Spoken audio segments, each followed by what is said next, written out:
If a builder builds a house for someone and does not construct it properly, and the house which he built falls in and kills its owner, then that builder shall be put to death. This is the law from the Code of Hammurabi, written almost 4,000 years ago. If it kills the son of the owner, the son of the builder shall be put to death. This code is the earliest known instance of construction laws, and it can be thought of as a series of grisly if-then statements. And it reflects the structure of society at the time. It met out different punishments for offenses based on the injured party's social status. And taking the lives of people connected to the offender, it's in many ways shocking, and it's harsh, and it really shows its age. So my name is Hayley Denbraver, and I'm a web developer and an aspiring developer evangelist. In an earlier chapter of my life, I worked as a structural engineer, and I earned my professional engineering license in civil engineering from the state of California. I even have a stamp with my name on it and a license number. It's all very official. I would also like to say that I'm very glad that modern construction law does not look like the Code of Hammurabi. Right? But I do think that it has something relevant to say even today. The law is brutal, but there's an undeniable sense of accountability. And this is where, in my previous field, the idea of engineering ethics started in violence and absolutism and more than 3,000 years ago. So fortunately, my discipline didn't stay there. The germ of responsibility and accountability had begun, but do you know how it sprouted and flourished? Well, disasters, mostly. They're all horrifying, but some make for some interesting reading today, and this is one of them. So in Boston in 1919, an enormous tank filled with molasses failed, flooded the town, and left everything sticky for months. Can you picture that? I don't know. It also killed 21 people. And today on the site of the engineering failure, there's a plaque that reads, on January 15th, 1919, a tank at 529 Commercial Street exploded under pressure, killing 21 people. A 40-foot wave of molasses buckled the elevated railroad tracks, crushed buildings, and inundated the neighborhood. Structural defects in the tank, combined with unseasonably warm temperatures, contributed to the disaster. This disaster and the resulting class action lawsuit led to the first licensure laws in the United States. So construction law and engineering responsibility shifted from the Code of Hammurabi, the eye for an eye, to a system of gatekeeping. And that gate that you must pass through is licensure. So here's the gate. What is licensure and what does it mean? What does it matter? So professional licensure protects the public by enforcing standards that restrict the practice to individuals who have met specific qualifications in education, work experience, and exams. And we're going to talk a bit about licensure, not because it's the same thing as ethics, but because it's a system of formalized responsibility. And taking responsibility for your work and how it impacts others is a pretty good place to start, whether this responsibility is formalized or not. So in order to get licensed, I had to do a lot of things. I had to complete my undergraduate studies at an accredited university. So that's the University of the Pacific there. And additionally, my master's degree in structural engineering counted a year towards my work requirement. After that, I worked for a year and a half to finish the work requirement. I needed a few of my colleagues to vouch for me and to officially sign a paper that said I was okay and put a stamp on it. And finally, I had to pay more than $1,000 to sit for a 3-day multiple discipline test that many people need to take multiple times to pass. It has something like a 40%, 50% pass rate. Now, just because I worked for a bit and took some exams and jumped through hoops, it doesn't make me a good person. But that really isn't the point of licensure. The point is that a licensed civil engineer, I had a stake in the outcome of my work.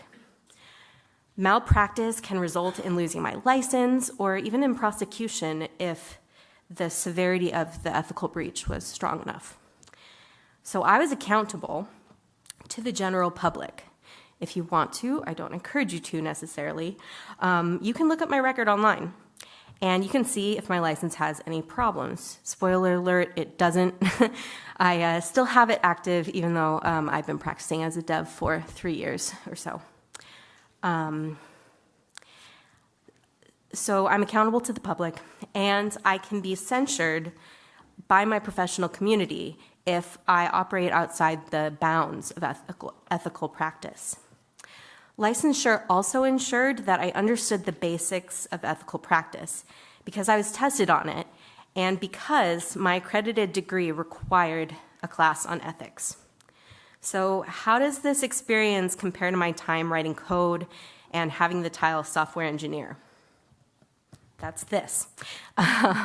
Well, first of all, the title software engineer, it doesn't mean much. I'm sorry, I'd like it to. It really doesn't mean much.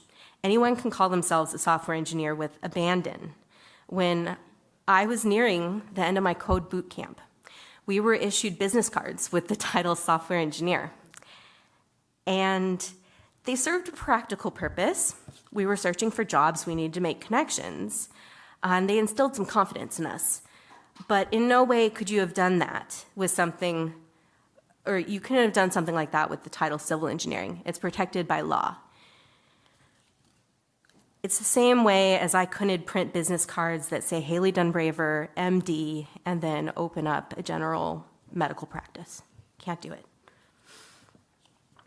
So the title software engineer means something within our corporate structure, within our networks and that sort of thing, but it doesn't imply anything official about your education, work experience, or responsibility to the public. So the second difference was that on my development team, we are pretty well split between self-taught folks, boot camp grads, internally trained devs, and those with a BS in comp sci.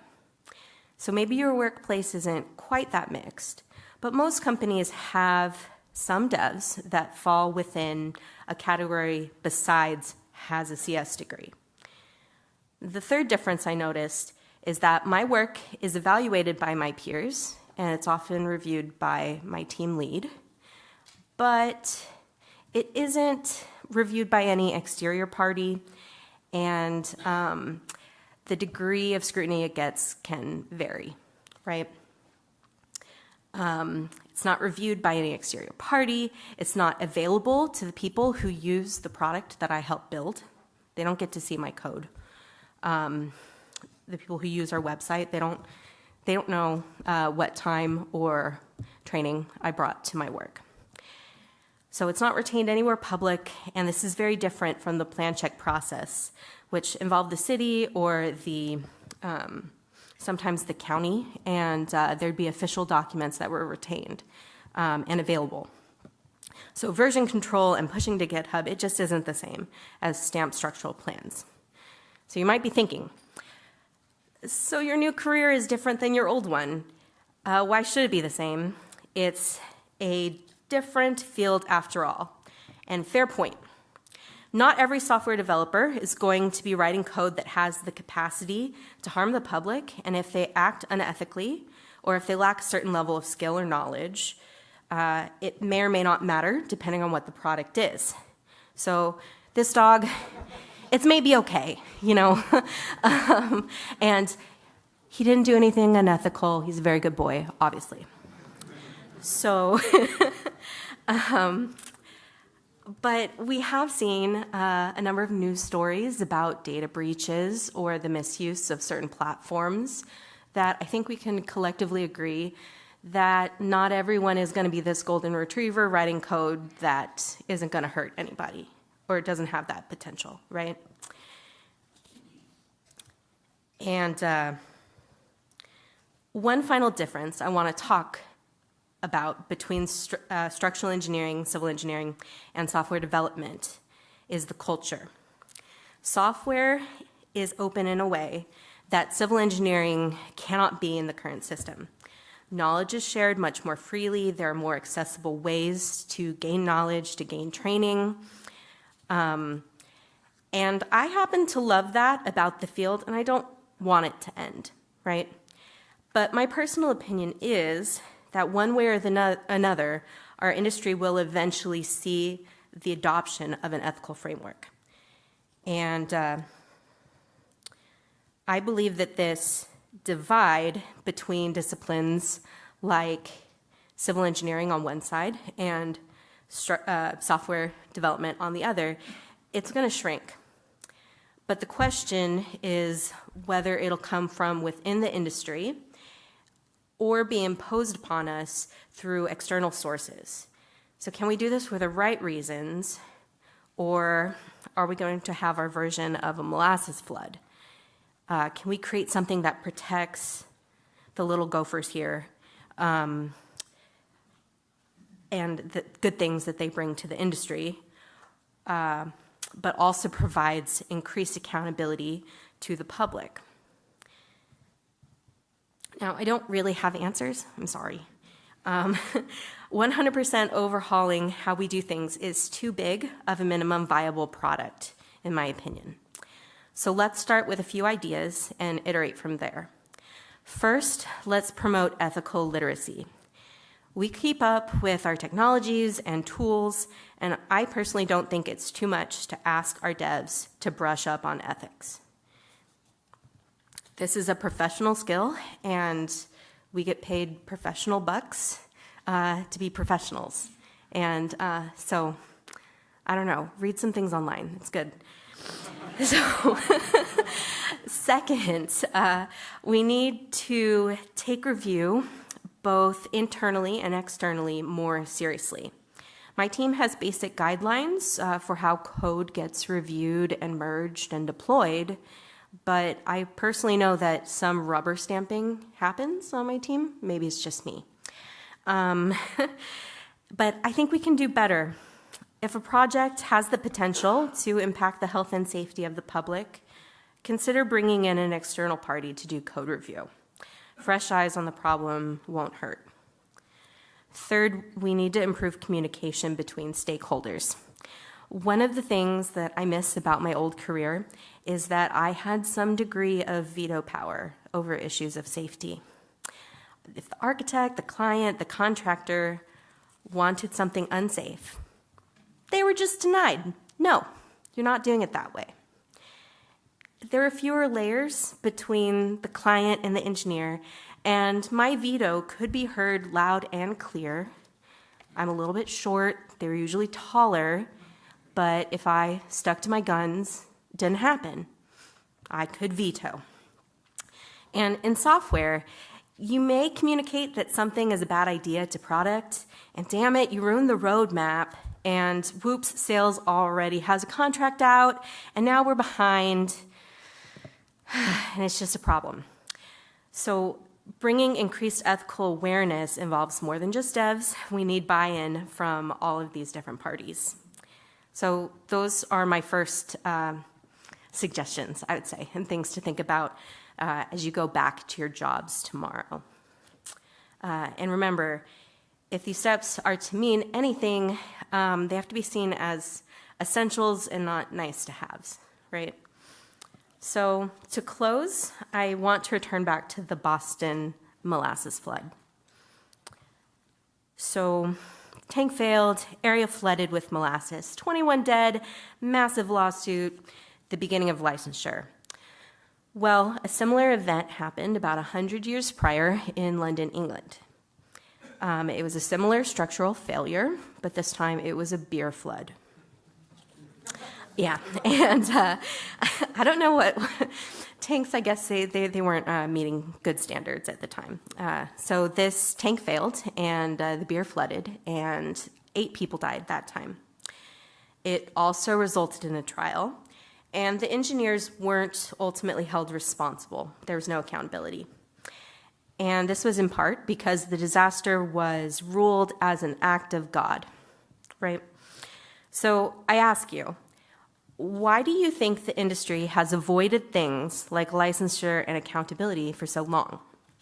And I think the answer is that the failures so far have been seen as an act of God. We wouldn't phrase it that way. It's not the language people use, but the idea is similar. Much of the public sees computers and the technologies and those sorts of things as a little bit magic, and when the public sees it that way and lacks even a surface level understanding of how the technologies work, it's hard to demand accountability. It's easier to just kind of shrug and say, well, I guess that's the cost of having nice things. It was inevitable, right? But the molasses flood played out differently, right? The beer flood, no accountability. I think there were two reasons the molasses flood told a different story. First was that we had progressed 100 years in science and education and that sort of thing. So general progress, that's good, right? But I think the second reason is maybe a little sticky. And so the molasses flood, it caused the town of Boston to be literally sticky for weeks, right? Bear with me here. Imagine you live in Boston in 1919. Even if you didn't know anybody who was killed, you don't have any personal stake in it necessarily.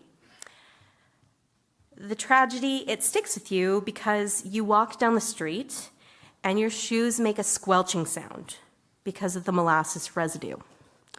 And then you jump on the train, but you don't sit down because the train seat is sticky. You don't want to ruin your clothes. The seats are sticky, the ground is sticky, you can't avoid it. You have wandered into the molasses swamp of Candyland, okay?